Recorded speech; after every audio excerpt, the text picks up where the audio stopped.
Running through our multiple choice questions for S Corp calculations, we saw our prior lesson in multiple choice questions for first S Corp lesson. This was wrapping it all up, dealing more with calculations. Obviously, both of the S Corp lessons work in conjunction with each other.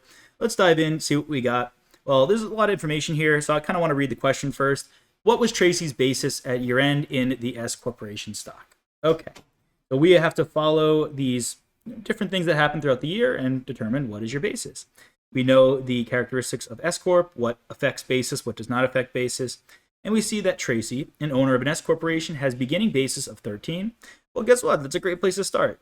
Even from our nice classic base formula, beginning, additions, subtractions, ending. So we'll start at 13. I like that. During the year, Tracy contributed an additional $4,000. Okay, well, that is a great way to increase your basis, as we know. So far, we went from 13 plus 4, giving us 17,000 to partially offset the share of the S corporation's net operating loss, which was $7,000 for this year.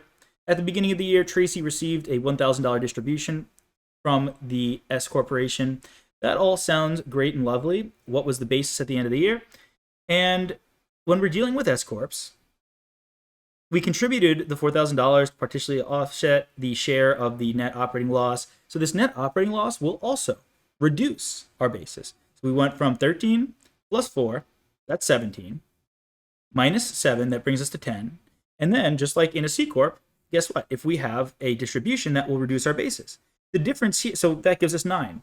Not to jump too far ahead, but with C Corps, think about it. Just like if you were buying shares through Robinhood, Fidelity, whatever you use, if you do that, or if you don't, no worries.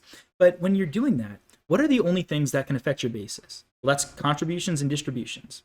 Now, even if you reinvest dividends, you would have to collect that money and reinvest it into the stock.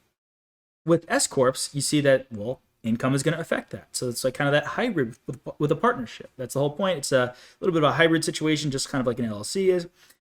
Final answer here, as mentioned, that is going to be good old letter A, $9,000.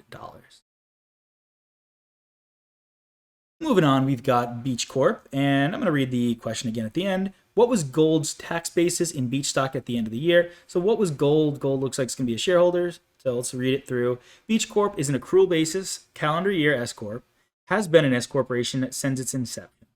At the beginning of the year, Gold owned 50% of the 100 issued shares of Beach stock and had a $3,000 tax basis in Beach stock.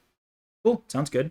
I think that's another great place to start, right? Why wouldn't it be if we started with the beginning basis for the last one?